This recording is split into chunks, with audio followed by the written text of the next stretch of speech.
नमस्कार। इतिहास की इस रोमांचक यात्रा में आप सभी का स्वागत है। मैं हूं आपकी इतिहास शिक्षिका और आज हम कक्षा 6 के 5वें अध्याय क्या बताती हैं हमें किताबें और कब्रें का अध्ययन करेंगे। ये अध्याय बहुत ही अनोखा और दिलचस्प है क्योंकि इसमें हम जासूसों की तरह काम करने वाले हैं। हम अतीत के पन्नों को पलटने के लिए दो बिल्कुल अलग अलग तरह के सुरागों का इस्तेमाल करेंगे। एक तरफ है हजारों साल पुरानी किताबें जैसे कि वेद और दूसरी तरफ है पत्थर की बनी खामोश कब्रें। हम ये समझने की कोशिश करेंगे कि ये दोनों स्रोत हमें अपने पूर्वजों के जीवन, उनके समाज, उनके विश्वासों और उनकी दुनिया के बारे में क्या कहानियां सुनाते हैं। इस अध्याय में हम सबसे पहले दुनिया के कुछ सबसे प्राचीन ग्रंथों यानी वेदों की दुनिया में गोता लगाएंगे। इसके बाद हम उन रहस्यमयी कब्रों के बारे में जानेंगे जिन्हें महापाषाण कहा जाता है। हम देखेंगे कि ये दोनों चीज़ें हमें उस समय के लोगों की जीवन शैली, उनके काम और समाज में उनके स्थान के बारे में क्या-क्या जानकारी देती हैं। तो चलिए अपनी इस ऐतिहासिक खोज की शुरुआत करते हैं दुनिया के सबसे पुराने लिखित खजानों में से एक वेदों के साथ। दुनिया के प्राचीनतम ग्रंथ वेद। जब हम इतिहास के स्रोतों की बात करते हैं तो किताबें सबसे महत्वपूर्ण होती हैं, और जब हम प्राचीन भारत की बात करते हैं तो वेद का नाम सबसे पहले आता है। ये सिर्फ धार्मिक ग्रंथ नहीं है, बल्कि ये उस समय के समाज, संस्कृति और लोगों की सोच का एक अनमोल दस्तावेज है, एक ऐसी खिड़की जिससे हम हजारों साल पहले के जीवन में झांक सकते हैं। वेदों का परिचय। वेद ज्ञान का भंडार है। मुख्य रूप से 4 वेद हैं: ऋग्वेद, सामवेद, यजुर्वेद और अथर्ववेद। इनमें से ऋग्वेद सबसे पुराना वेद है, जिसकी रचना लगभग 3500 साल पहले हुई थी। ये दुनिया के प्राचीनतम ग्रंथों में से एक माना जाता है। ऋग्वेद की संरचना। ऋग्वेद में 1000 से भी ज्यादा प्रार्थनाएं हैं जिन्हें सूक्त कहा जाता है। सूक्त का अर्थ है अच्छी तरह से बोला गया। ये सूक्त विभिन्न देवी देवताओं की स्तुति में रचे गए हैं। इनमें 3 देवता बहुत महत्वपूर्ण थे। अग्नि, आग के देवता, जिन्हें यज्ञ की अग्नि के रूप में पूजा जाता था और जो मनुष्यों की आहुतियों को देवताओं तक पहुंचाने वाले संदेशवाहक माने जाते थे। इंद्र, युद्ध और वर्षा के देवता, एक शक्तिशाली योद्धा जिन्हें आर्यों को लड़ाइयों में विजय दिलाने के लिए पूजा जाता था। सोम, एक विशेष पौधे का नाम था जिससे एक स्फूर्तिदायक पेय बनाया जाता था, जिसे धार्मिक अनुष्ठानों के दौरान देवता और पुरोहित पीते थे। इन सूक्तों की रचना ऋषियों यानी विद्वान पुरुषों द्वारा की गई थी। दिलचस्प बात यह है कि इन्हें सदियों तक लिखा नहीं गया, बल्कि गुरु अपने शिष्यों को इन्हें कंठस्थ करवाते थे और ये ज्ञान पीढ़ी दर पीढ़ी मौखिक रूप से आगे बढ़ता रहा। इन्हें लिखने का काम इनकी रचना के कई 100 साल बाद हुआ। जैसा कि आप इस भोजपत्र पर लिखी ऋग्वेद की पांडुलिपि की छवि में देख सकते हैं, ये लिखित रूप का एक प्रारंभिक और दुर्लभ उदाहरण है। अब सवाल ये उठता है कि ऋग्वेद किस भाषा में लिखा गया था। ये भाषा थी संस्कृत, जो हमें भाषाओं के एक बहुत बड़े परिवार की ओर ले जाती है। संस्कृत और अन्य भाषा परिवार। क्या आपने कभी सोचा है कि दुनिया की कुछ भाषाएं सुनने में एक जैसी क्यों लगती हैं? ऐसा इसलिए है क्योंकि वो एक ही भाषा परिवार से आती हैं, ठीक वैसे ही जैसे एक परिवार के सदस्यों में कुछ समानताएं होती हैं। भाषा परिवार का मतलब है भाषाओं का ऐसा समूह जिनकी उत्पत्ति एक ही मूल भाषा से हुई हो। भारोपीय भाषा परिवार। आइए एक उदाहरण देखें। अंग्रेजी शब्द मदर, हिंदी का शब्द माँ और संस्कृत का शब्द मातृ, इन तीनों में एक समानता है ना? ये सभी भाषाएं भारोपीय भाषा परिवार का हिस्सा है। संस्कृत, हिंदी, गुजराती, सिंधी जैसी भारतीय भाषाएं और अंग्रेजी, फ्रांसीसी, जर्मन, स्पेनिश जैसी कई यूरोपीय भाषाएं इसी परिवार से निकली हैं। भारत में केवल एक ही भाषा परिवार नहीं है। यहाँ मुख्य रूप से 4 प्रमुख भाषा परिवारों की भाषाएं बोली जाती हैं। भाषा परिवार, संबंधित भाषाएं, प्रमुख क्षेत्र। भारोपीय, संस्कृत, हिंदी, अंग्रेजी, फ्रांसीसी, जर्मन आदि, लगभग पूरा भारत और यूरोप। द्रविड़, तमिल, तेलुगु, कन्नड़, मलयालम, दक्षिण भारत। तिब्बत बर्मी, मणिपुरी, बोडो, पूर्वोत्तर भारत। ऑस्ट्रो एशियाटिक, मुंडा, संथाली, झारखंड और मध्य भारत। भाषा हमें सिर्फ संवाद करना नहीं सिखाती, बल्कि ये भी बताती है कि लोग किस चीज को महत्व देते थे। ऋग्वेद की संस्कृत हमें उस समय के समाज की प्राथमिकताओं और उनके जीवन जीने के तरीके के बारे में भी बहुत कुछ बताती है। मवेशी, घोड़े और रथ। ऋग्वैदिक समाज का विश्लेषण। इतिहासकार सिर्फ कहानियां नहीं पढ़ते, वे शब्दों के पीछे छिपे अर्थ को भी खोजते हैं। ऋग्वेद की प्रार्थनाओं का विश्लेषण करके वे ये पता लगाते हैं कि उस समाज के लिए क्या चीजें महत्वपूर्ण थीं। जब हम ऋग्वेद को पढ़ते हैं तो हमें पता चलता है कि उनके जीवन में मवेशियों, घोड़ों और रथों का बहुत बड़ा स्थान था। समाज के प्रमुख तत्व। मवेशियों का महत्व। ऋग्वैदिक काल में मवेशी, खासकर गायें, धन और समृद्धि का प्रतीक थीं। जिसके पास जितने ज्यादा मवेशी होते थे वो उतना ही अमीर माना जाता था। कई प्रार्थनाओं में देवताओं से मवेशी प्राप्त करने की कामना की गई है। इतना ही नहीं, ज्यादातर लड़ाइयां भी मवेशियों को जीतने के लिए ही लड़ी जाती थीं। घोड़ों और रथों की भूमिका। घोड़ों को उनकी गति और ताकत के लिए बहुत महत्व दिया जाता था। कुशल सारथियों द्वारा चलाए जाने वाले रथों पर बैठकर योद्धा लड़ाई में जाते थे। घोड़ों को रथों में जोतकर युद्ध में बढ़त हासिल की जाती थी। ऋग्वेद में पुत्रों के साथ साथ घोड़ों की प्राप्ति के लिए भी प्रार्थनाएं मिलती हैं, जो उनके सामरिक महत्व को दर्शाता है। युद्धों के कारण। जैसा कि हमने देखा, युद्ध मवेशियों के लिए लड़े जाते थे, लेकिन इसके अलावा युद्ध जमीन, पानी और लोगों को बंदी बनाने के लिए भी होते थे। संसाधनों पर कब्जा करना भी लड़ाइयों का एक मुख्य कारण था। यज्ञ की प्रथा। यज्ञ एक महत्वपूर्ण धार्मिक अनुष्ठान था। इसमें आग में घी, अनाज और कभी-कभी जानवरों की आहुति दी जाती थी।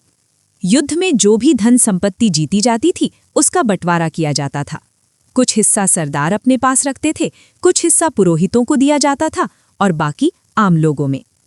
जिस तरह समाज में वस्तुओं का महत्व था, उसी तरह लोगों को भी उनके काम, समुदाय और भाषा के आधार पर अलग-अलग समूहों में देखा जाता था। लोगों का वर्गीकरण, काम और समुदाय। ऋग्वेद में हमें उस समय के समाज की संरचना की झलक भी मिलती है। लोगों का वर्णन करने के लिए कुछ विशेष शब्दों का प्रयोग किया गया है। ये ध्यान रखना महत्वपूर्ण है कि ये वर्गीकरण जन्म पर आधारित नहीं था, जैसा कि बाद के वर्ण व्यवस्था में हुआ। ये मुख्य रूप से उनके काम, भाषा और समुदाय पर आधारित था। सामाजिक समूहों का विश्लेषण। लोगों को मुख्य रूप से 2 आधारों पर वर्गीकृत किया गया था। पहला, काम के आधार पर। पुरोहित, इन्हें कभी-कभी ब्राह्मण भी कहा जाता था। इनका मुख्य काम यज्ञ और अन्य धार्मिक अनुष्ठान करना होता था। राजा। ऋग्वैदिक राजा आज के राजाओं जैसे नहीं थे। न तो वे बड़े-बड़े महलों में रहते थे, न उनके पास कोई स्थायी सेना होती थी, न ही वे जनता से नियमित रूप से कर वसूलते थे। वे अक्सर सभा के नेता होते थे, जिन्हें युद्ध में बहादुरी के लिए चुना जाता था। दूसरा, समुदाय या भाषा के आधार पर। जन और विश, इन शब्दों का प्रयोग पूरे समुदाय या कबीले के लिए किया जाता था। जन शब्द आज भी हिंदी में लोग के अर्थ में प्रयोग होता है। विश शब्द से ही बाद में वैश्य शब्द निकला है। आर्य और दास या दास्यो। ऋग्वेद में 2 मुख्य समूहों का वर्णन मिलता है। जिन लोगों ने इन प्रार्थनाओं की रचना की, वे खुद को आर्य कहते थे। वे अपने विरोधियों को दास या दास्य कहते थे। ये वे लोग थे जो शायद अलग भाषा बोलते थे और यज्ञ नहीं करते थे। समय के साथ दास शब्द का अर्थ बदल गया और इसका मतलब गुलाम हो गया। ऐसे स्त्री पुरुष जिन्हें युद्ध में बंदी बनाया जाता था और जिन्हें उनके मालिक की संपत्ति माना जाता था। अब तक हमने किताबों से मिली जानकारी की बात की। चलिए अब हम इतिहास के दूसरे स्रोत यानी कब्रों की ओर बढ़ते हैं और देखते हैं कि वे हमें क्या बताती हैं। खामोश प्रहरी, महापाषाणों की कहानी। अतीत को समझने के लिए हर संस्कृति ने लिखित ग्रंथ नहीं छोड़े। ऐसे में पुरातत्वविद जमीन के नीचे दबे सुरागों की खोज करते हैं। भारत के कई हिस्सों में हमें बड़ी-बड़ी पत्थर की संरचनाएं मिलती हैं, जिन्हें महापाषाण यानी मेगालिथ्स कहा जाता है। ये विशाल पत्थर उन लोगों की कहानियां सुनाते हैं जो अब हमारे बीच नहीं हैं। ये खामोश प्रहरी की तरह हजारों सालों से खड़े हैं। महापाषाण क्या हैं? महापाषाण शब्द का सीधा सा मतलब है महा यानी बड़ा और पाषाण यानी पत्थर। ये बड़े पत्थर थे जिन्हें कब्रों को चिन्हित करने के लिए लोगों द्वारा बड़े करीने से लगाया जाता था। ये प्रथा लगभग 3000 साल पहले शुरू हुई। भारत में ये प्रथा दक्कन, दक्षिण भारत, उत्तर पूर्वी भारत और कश्मीर में विशेष रूप से प्रचलित थी। महापाषाण कई तरह के होते थे। कभी-कभी गोलाकार पत्थरों का घेरा बनाया जाता था, तो कहीं पर एक अकेला बड़ा पत्थर खड़ा कर दिया जाता था। कुछ कब्रें जमीन के नीचे होती थीं, जिन्हें सिस्ट कहा जाता था। इनमें से कुछ में एक पोर्ट होल यानी बड़ा सुराख होता था, जिसका इस्तेमाल शायद एक ही परिवार के अन्य सदस्यों के शवों को बाद में उसी कब्र में दफनाने के लिए किया जाता था। बड़े पत्थरों की इन संरचनाओं की कल्पना करने के लिए आप स्टोनहेंज की इस प्रसिद्ध तस्वीर को देख सकते हैं, जो भारत में न होते हुए भी महापाषाण संरचना का एक विश्व प्रसिद्ध उदाहरण है। ये बड़े बड़े पत्थर तो हमें दिखते हैं, लेकिन पुरातत्वविदों को इन कब्रों के अंदर से क्या मिलता है और वो हमें समाज के बारे में क्या बताता है? जब पुरातत्वविद इन महापाषाण कब्रों की खुदाई करते हैं तो उन्हें कंकालों के साथ साथ कई तरह की वस्तुएं भी मिलती हैं। ये वस्तुएं उस समय के लोगों के जीवन, उनके विश्वासों और सबसे महत्वपूर्ण, उनके समाज में मौजूद असमानताओं के बारे में बहुमूल्य जानकारी देती हैं। हर किसी को एक ही तरह से नहीं दफनाया जाता था। कब्रों से मिली वस्तुओं का विश्लेषण। कब्रों में मिली विभिन्न वस्तुएं और वे क्या दर्शाती हैं, इसे हम इस तालिका से समझ सकते हैं। मिली वस्तुएं, ऐतिहासिक महत्व या संकेत। काले लाल मिट्टी के बर्तन यानी B&RW। ये एक आम वस्तु थी जो लगभग सभी कब्रों में पाई जाती थी और एक सामान्य दफन प्रथा का संकेत देती है। लोहे के औजार, कुल्हाड़ियाँ, कटार, ये उस समय के लोगों के तकनीकी ज्ञान को दर्शाता है कि वे लोहे का उपयोग करना जानते थे। सोने के मनके और शंख, ये कीमती वस्तुएं हर कब्र में नहीं मिलती। इनका पाया जाना ये संकेत देता है कि दफनाया गया व्यक्ति कोई अमीर व्यक्ति या समुदाय का सरदार रहा होगा। केवल मिट्टी के बर्तन, जिन कब्रों में कोई कीमती सामान नहीं मिलता, वे शायद किसी सामान्य या गरीब व्यक्ति की रही होंगी। सामाजिक अंतर का एक स्पष्ट उदाहरण हमें ब्रह्मगिरी नामक स्थल पर मिलता है। यहाँ एक कब्र से पुरातत्वविदों को 33 सोने के मनके, 2 पत्थर के मनके, 4 तांबे की चूड़ियाँ और एक शंख मिला है, जबकि दूसरी कब्रों से सिर्फ मिट्टी के बर्तन मिले हैं। ये साफ तौर पर दिखाता है कि उस समाज में कुछ लोग दूसरों की तुलना में अधिक धनी और महत्वपूर्ण थे। चलिए, अब हम एक ऐसे ही खास पुरातात्विक स्थल इनाम गांव का और गहराई से अध्ययन करते हैं। इनाम गांव एक बहुत ही महत्वपूर्ण पुरातात्विक स्थल है। ये हमें आज से लगभग 3600 से 2700 साल पहले कृषक समुदायों के जीवन और उनके रीति रिवाजों की एक विस्तृत झलक देता है। इनाम गांव एक केस स्टडी। स्थान और समय। इनाम गांव महाराष्ट्र में भीमा नदी की एक सहायक नदी घोड़ के किनारे स्थित है। यहाँ लोग 3600 से 2700 साल पहले रहा करते थी। दफन की विशेष प्रथा। यहाँ की दफन प्रथा काफ़ी अनोखी थी।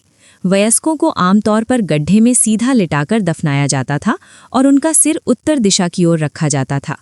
कई बार उन्हें घर के अंदर ही दफना दिया जाता था। एक सरदार की कब्र। इनाम गांव में मिला सबसे अनोखा प्रमाण एक विशेष कब्र है। यहाँ एक व्यक्ति को एक बड़े 5 कमरों वाले मकान के आंगन में मिट्टी के एक बड़े संदूक में रखकर दफनाया गया था। ये घर बस्ती के बीचों बीच था। इस तरह का विशेष दफन ये बताता है कि ये व्यक्ति संभवतः उस समुदाय का एक महत्वपूर्ण सरदार रहा होगा। जैसा कि आप खुदाई की इस तस्वीर में देख सकते हैं, पुरातत्वविद इसी तरह के साक्ष्यों का अध्ययन करते हैं। कब्रों से हमें न केवल दफनाने के तरीकों के बारे में पता चलता है, बल्कि कंकालों के वैज्ञानिक अध्ययन से भी उन लोगों के बारे में बहुत कुछ पता चलता है। कंकालों का अध्ययन और भोजन। पुरातत्वविदों के लिए कंकाल सिर्फ हड्डियां नहीं होते, बल्कि वे सूचना के भंडार होते हैं। कंकालों का वैज्ञानिक अध्ययन हमें उन लोगों के बारे में बहुत सी व्यक्तिगत जानकारी दे सकता है, जैसे कि उनकी आयु, उनका लिंग और यहाँ तक कि उनकी स्वास्थ्य स्थिति भी। कंकाल विज्ञान से मिलती जानकारी। लिंग की पहचान। कंकालों को देखकर स्त्री और पुरुष के बीच अंतर करना कभी-कभी मुश्किल होता है, लेकिन पुरातत्वविद कुछ संकेतों का उपयोग करते हैं। महिलाओं के कूल्हे यानी कटी प्रदेश की हड्डी की बनावट पुरुषों से थोड़ी अलग और बड़ी होती है, क्योंकि ये बच्चों को जन्म देने के लिए अनुकूलित होती है। इसी आधार पर वे लिंग की पहचान कर पाते हैं। चरक संहिता। लगभग 2000 साल पहले भारत में चरक नाम के एक प्रसिद्ध वैद्य हुए। उन्होंने चरक संहिता नामक प्रसिद्ध पुस्तक लिखी, जो आयुर्वेद का एक मौलिक ग्रंथ है। उन्होंने बताया था कि मानव शरीर में 360 हड्डियां होती हैं। ये संख्या आधुनिक शरीर रचना विज्ञान की 206 हड्डियों से बहुत ज़्यादा है, क्योंकि चरक ने शायद अपनी गिनती में दांत, जोड़ों और कार्टिलेज यानी उपास्थि को भी शामिल किया होगा। इनाम गांव का भोजन। इनाम गांव में खुदाई से मिली जानवरों की हड्डियों और पौधों के अवशेषों से हमें उनके खान पान के बारे में पता चलता है। वे लोग विभिन्न प्रकार के अनाज उगाते थे, जैसे गेहूं, जौ, चावल, दाल, बाजरा और तिल। जानवरों की हड्डियां, जिन पर काटने के निशान हैं, दिखाती हैं कि वे गाय, भैंस, बकरी, भेड़, हिरन आदि का मांस खाते थे। इसके अलावा वे बेर, आंवला, जामुन, खजूर जैसे फल भी इकट्ठा करते थे। जब भारत में ये सब हो रहा था, तब दुनिया के दूसरे हिस्सों में क्या चल रहा था? चलिए एक संक्षिप्त नज़र चीन पर डालते हैं। चीन में लेखन कला। जिस समय भारत में ऋग्वेद की रचना हो रही थी और महापाषाण बनाए जा रही थे, लगभग उसी समय दुनिया के अन्य हिस्सों में भी महत्वपूर्ण सभ्यताएं विकसित हो रही थीं। ऐसा ही एक उदाहरण चीन का है, जहां हमें लेखन कला के शुरुआती प्रमाण मिलते हैं। चीन की भविष्यवाणी करने वाली हड्डियां। लगभग 3500 साल पहले चीन में हमें लेखन का सबसे पुराना प्रमाण जानवरों की हड्डियों पर लिखा हुआ मिलता है। इन हड्डियों को भविष्यवाणी करने वाली हड्डियां या ऑरिकल बोन्स कहा जाता है। प्रक्रिया ये थी कि राजा इन हड्डियों पर ज्योतिषी से सवाल लिखवाते थे, जैसे कि क्या हम युद्ध जीतेंगे या क्या इस साल फसल अच्छी होगी। फिर इन हड्डियों को आग में डाला जाता था। गर्मी से चटकने पर इन पर जो दरारें पड़ जाती थीं, इन दरारों को पढ़कर भविष्यवक्ता भविष्यवाणी करते थे। एक महत्वपूर्ण बात यह है कि ये लोग कांसे के बने सुंदर बर्तनों का उपयोग करते थे, लेकिन शायद उन्हें लोहे का ज्ञान नहीं था। वहीं भारत में हमने देखा कि महापाषाण कब्रों से हमें लोहे के औजार और हथियार मिले हैं। चलिए अब अपनी चर्चा को समाप्त करते हुए पूरे अध्याय के मुख्य बिंदुओं को सारांशित करते हैं। आज के अध्याय में हमने देखा कि इतिहास को जानने के स्रोत कितने विविध हो सकते हैं। एक तरफ ऋग्वेद जैसी किताबें हैं जो हमें उस समय के लोगों के विचारों, प्रार्थनाओं और सामाजिक संरचना के बारे में बताती हैं, तो दूसरी तरफ महापाषाण जैसी कब्रें हैं जो बिना कुछ कहे अपने अंदर दफन वस्तुओं और कंकारों के माध्यम से सामाजिक स्थिति, रीति रिवाजों और जीवन शैली की कहानी बयान करती हैं। हमने सीखा कि किताबें यानी वेद और कब्रें यानी महापाषाण, ये दोनों बहुत अलग तरह के स्रोत होने के बावजूद हमें हमारे पूर्वजों के जीवन की एक समृद्ध और बहुआयामी तस्वीर प्रदान करते हैं। वेदों से हमें आर्यों के जीवन, उनके देवताओं और उनके समाज के बारे में पता चलता है, जबकि महापाषाण हमें उन समुदायों के बारे में बताते हैं जिन्होंने शायद कोई लिखित ग्रंथ नहीं छोड़ा, लेकिन जिनकी भौतिक संस्कृति बहुत उन्नत थी। महत्वपूर्ण तिथियों की समय रेखा। आइए इस अध्याय की महत्वपूर्ण तिथियों को एक बार फिर से दोहरा लें। लगभग 3500 साल पहले वेदों की रचना का प्रारंभ। लगभग 3000 साल पहले महापाषाणों के निर्माण की शुरुआत। लगभग 3600 से 2700 साल पहले इनाम गांव में कृषकों का निवास। लगभग 2000 साल पहले प्रसिद्ध वैद्य चरक का समय। इतिहास का अध्ययन हमें ये सिखाता है कि हम अपने अतीत से कैसे जुड़े हुए हैं और कैसे अलग अलग सुरागों को जोड़कर हम अपने पूर्वजों की दुनिया को फिर से समझ सकते हैं। मुझे उम्मीद है कि आज का ये लेक्चर आपको पसंद आया होगा और आपने बहुत कुछ नया सीखा होगा। अगर आपको ये वीडियो उपयोगी लगा हो तो कृपया इस वीडियो को लाइक करें, इसे अपने दोस्तों और सहपाठियों के साथ शेयर करें ताकि वे भी इसका लाभ उठा सकें। और ऐसे ही ज्ञानवर्धक और रोचक वीडियो के लिए हमारे चैनल को सब्सक्राइब करना ना भूलें। अगले अध्याय में फिर मिलेंगे। तब तक के लिए पढ़ते रहिए और सीखते रहिए। धन्यवाद।